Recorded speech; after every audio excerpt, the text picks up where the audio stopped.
현지 시간으로 지난달 10일 미국 시장에서 비트코인 현물 ETF 상장이 승인됐습니다. 오랜 진통 끝에 상장한 만큼 거래가 시작되자마자 투자자들의 뜨거운 관심을 받았는데요.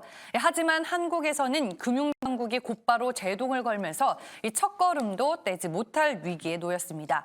한 달여가 지난 지금 이 논의는 어디까지 진행됐을까요? 이종호 기자가 알아봤습니다. 지난달 미국 증시에 상장한 비트코인 현물 ETF는 1일 평균 거래량 13억 5천만 달러를 기록하면서 성공적으로 자리 잡았습니다. 하지만 국내에서는 금융위원회가 비트코인 현물 ETF의 상장과 중개 판매 모두 불허하겠다는 입장을 밝히면서 제대로 된 논의로 이어지지 못하고 있습니다.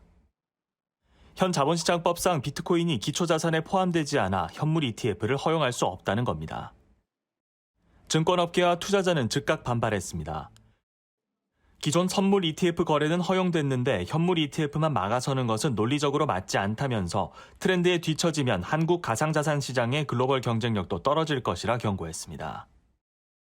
이처럼 논란이 커지자 대통령실은 특정한 방향성을 갖고 검토하지 말 것을 금융당국에 요구했고 오늘 이복현 금감원장은 곧 미국 증권거래위원회 게리 겐슬러 위원장과 만나 비트코인 현물 ETF에 관해 논의하겠다는 입장을 밝혔습니다. 전문가들은 금융당국이 이처럼 신중한 태도를 취하는 것은 법리적 이유보다도 보이지 않는 위협 때문이라고 설명합니다. 그래서 이 자본시장 내에서의 코인 시장의 위치가 미국과 우리는 많이 달라요. 금융위 입장에서 보면은 이전에 경험해보지 못했던 스포츠 토토 펀드를 만드는 느낌인 거예요. 느낌이.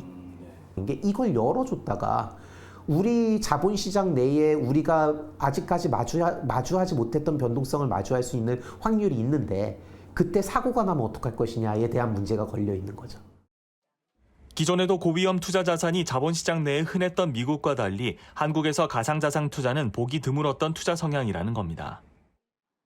때문에 금융위에서는 이를 투기적 성격이 짙은 자금으로 해석하고 시장 혼란을 일으킬 가능성이 충분하다고 판단해 보수적인 태도를 취하고 있는 것으로 풀이됩니다.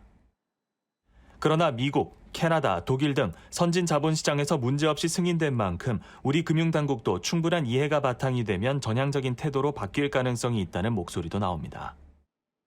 매일경제TV 이정호입니다.